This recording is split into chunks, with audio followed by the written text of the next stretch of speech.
Hey, what's up everyone, it's your girl Brain Shanae, and today I'll be sharing with you my reading plans for March. So if you want to know all the books I do plan on reading, please stay tuned.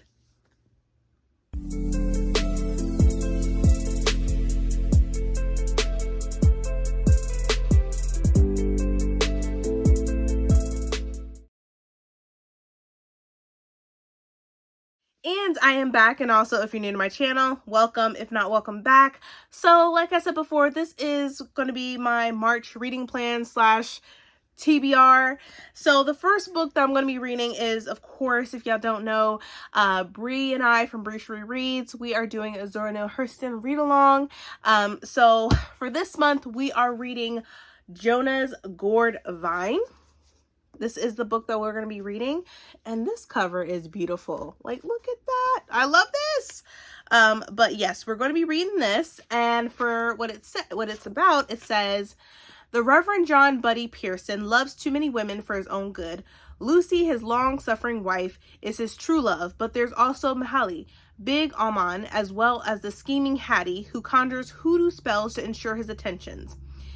Even after becoming the popular pastor of Zion Hope, where his sermons and prayers for cleansing rouse the congregation's fervor, John has to confess that though he is a preacher on Sundays, he is a natural man the rest of the week. And so, in this portrait of a man and his community, Zora Neale Hurston shows in this debut novel that faith, tolerance, and good intentions cannot resolve the tension between the spiritual and the physical. That she makes this age-old dilemma come so alive is a tribute to her understanding of the vagaries of human nature. So yes, we are going to be reading this book in March. I'm really excited for the live show for this one. This definitely sounds interesting and good, and I'm here for it. So if you haven't joined our read-along, you still can do so. And this is the book that we're going to be reading in March, Jonahs Gourd Vine. Now, this next book, I'm really excited to read this. Y'all probably will get a book review from me sometime in March for this one, and that is That Dangerous Energy. This is by Alba de Leon. Hopefully I'm saying her name right. If not, I do apologize. It says, Alba de Leon is a feminist writer to watch, which is a little blurb in the front of the book. And just look at this cover. It is beautiful and stunning. And so for this one, it says, marrying a billionaire will fulfill this struggling artist's dreams, so she ignores the source of his wealth, but impending climate disaster pushes her on a path to expose the truth and put all her convictions on one dangerous line. It says, coming from a troubled family, Morgan Faraday grabs every opportunity to level up her life. So she definitely plans to keep oil company heir Sebastian Reed interested, all the way to the altar. He's brilliant, charming, and is turning his billion-dollar company green to make up for his ancestors' exploitation. With him, Morgan can have love, money, and the power to make the world better. And securing her future is far more important than the attractive environmental activist she suddenly has unexpected feelings for. But once Morgan gets a glimpse of Sebastian's secret allies and confidential emails, she's stunned to find he's only talking a good game. His company is responsible for several ecological disasters, and a chance encounter makes it clear to Morgan the lengths he'll go to stay on top.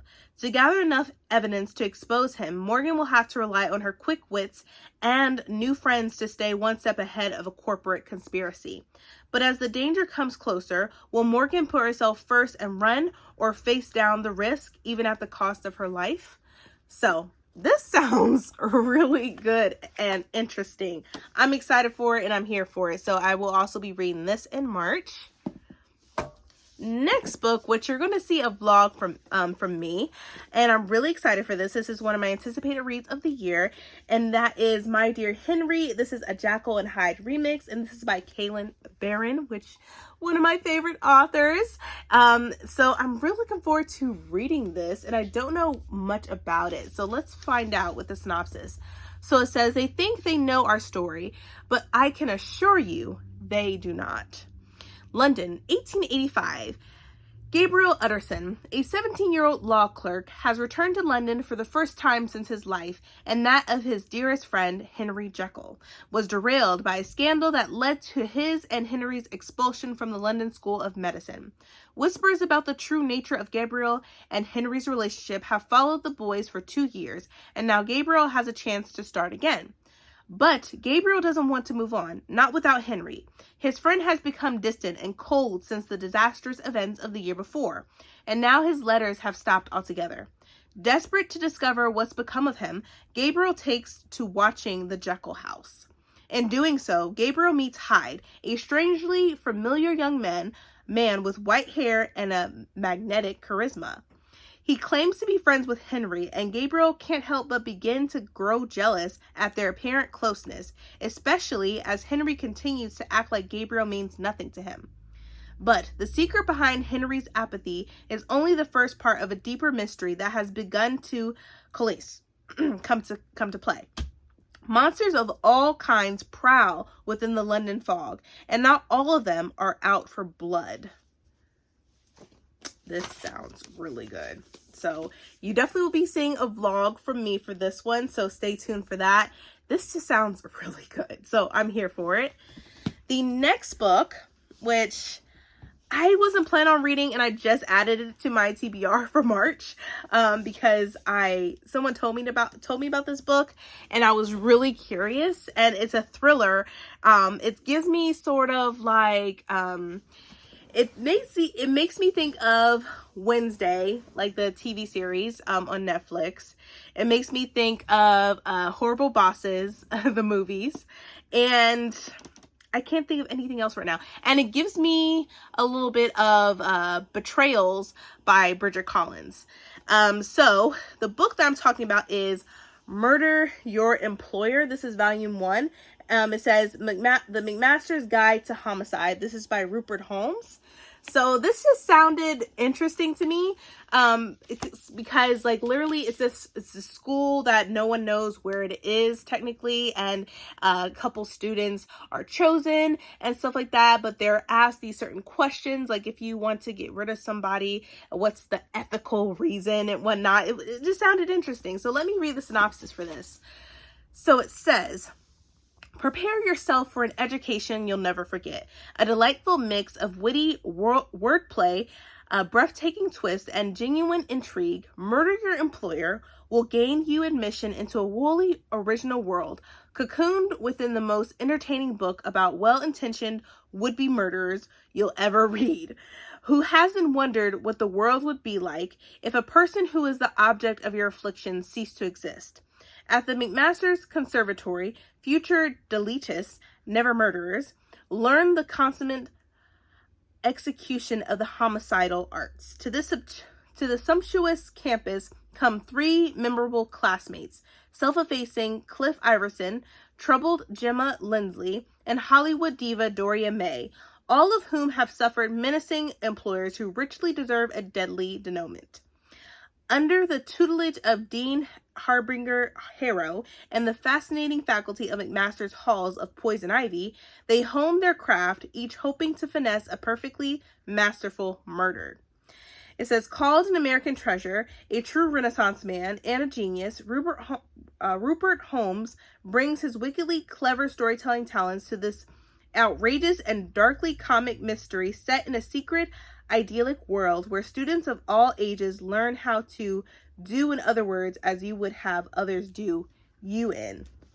So yeah, this sounds like I also heard like it's very comical, it's hilarious and stuff like that. So I was like, I'm gonna give it a try. And it has a map as well, so I'm like, why not?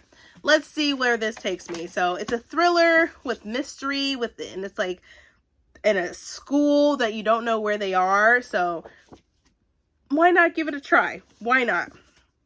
And it literally says, with dry humor and an eye for hidden clues. It says, Rupert Holmes imagines a secret-like school that teaches the fine art of pulling off the perfect and perfectly deserved murder.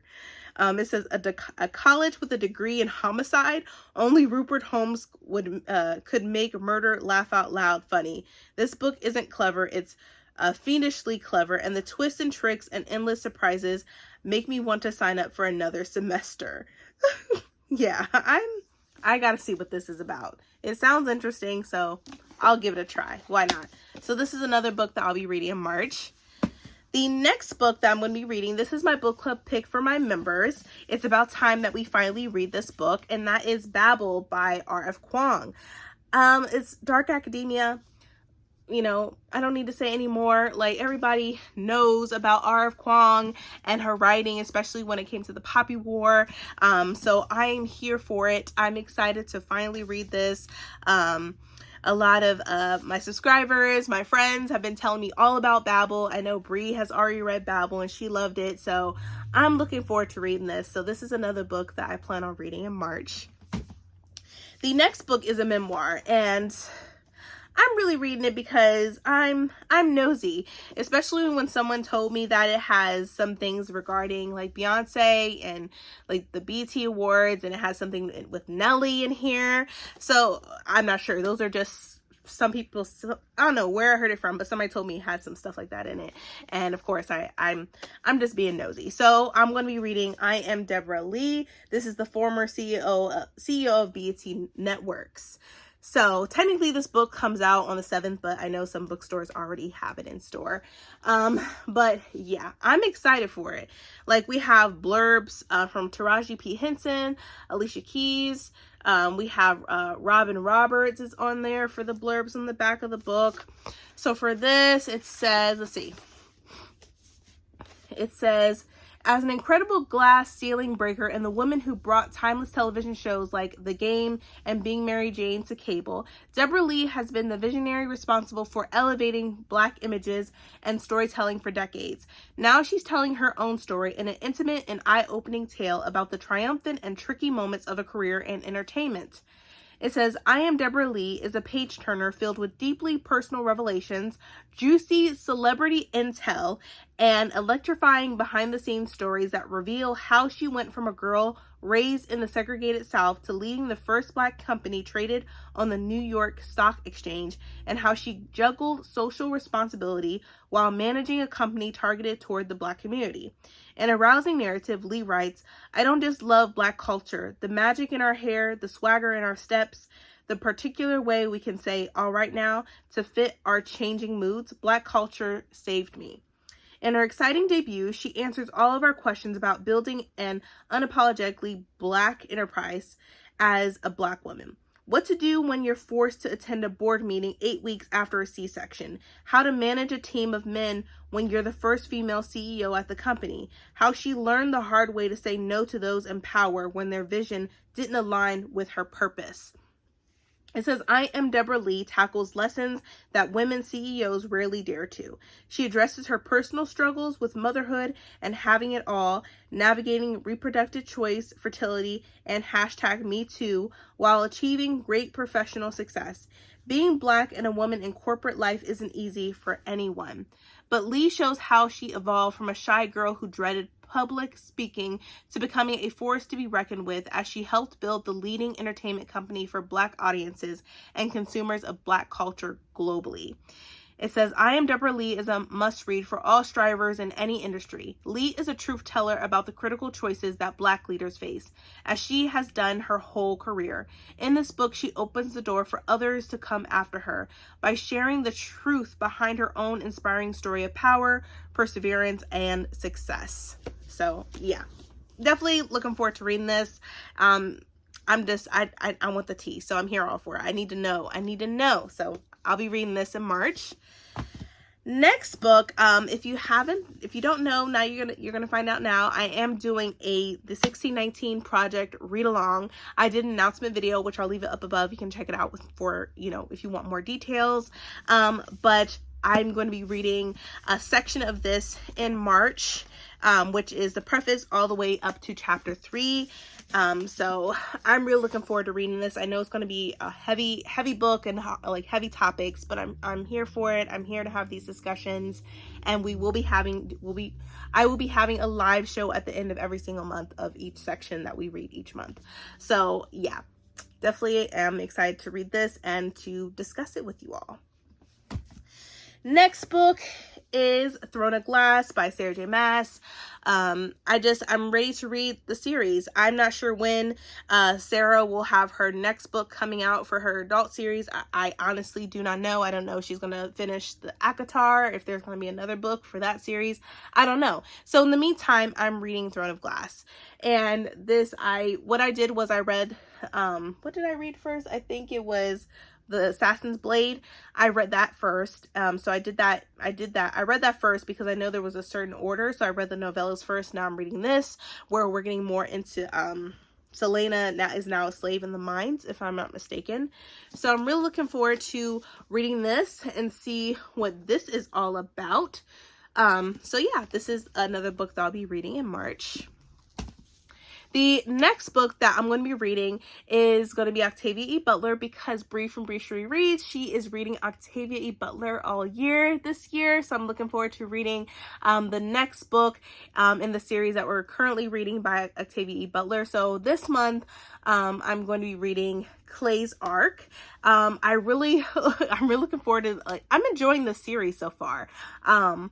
It's definitely something, I will say, but it's really, really good. It makes you want to keep reading. It's like, what? I need more. I need more. So I'm really here for it, and I'm excited to read this book.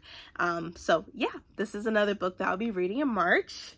And then the next book that I'm going to be reading, which I'm going to be finishing up this series by Lynette Noni, and that is The Blood Trader. This is the third and final book of the Prison Healer trilogy. So yeah, I really am enjoying it, knowing more about Kiva. I read the second book last month, and I fell in love with it. There's a lot of big reveals and a lot of betrayals and, you know, asshole siblings. So I'm really looking forward to finish up the series and see what happens next, and see if there is a happily ever after. You know, who knows? But yeah, I'm definitely going to be reading this in March as well. And then the next book, which I have been reading the Witcher series this year. I read The Witcher, The Last Wish. I just finished I read The Sword of Destiny in February. So now I'm going to be reading Blood of Elves, which I am looking forward to read. So for this one, it says, for over a century, humans, dwarves, gnomes, and elves have lived together in relative peace. But that peace has now come to an end. Geralt of Rivia, the hunter known as the Witcher, has been waiting for the birth of a prophesied child, the one who has the power to change the world for good or for evil. As the threat of war hangs over the land and the child is pursued for her extraordinary powers, it will become Geralt's responsibility to protect them all, and the Witcher never accepts defeat. It says, join Geralt of Rivia, his beloved ward, and the child of prophecy, Ciri, and his ally in love, the powerful sorceress Yennefer, as they battle monsters, demons, and prejudices alike in Blood of Elves, the first novel of the Witcher saga. So, I am here for it. I love this already. Like, I've watched the TV series, and yeah. The TV series got nothing on the books. The books is 10 times better. I feel like I have a more connection with Geralt.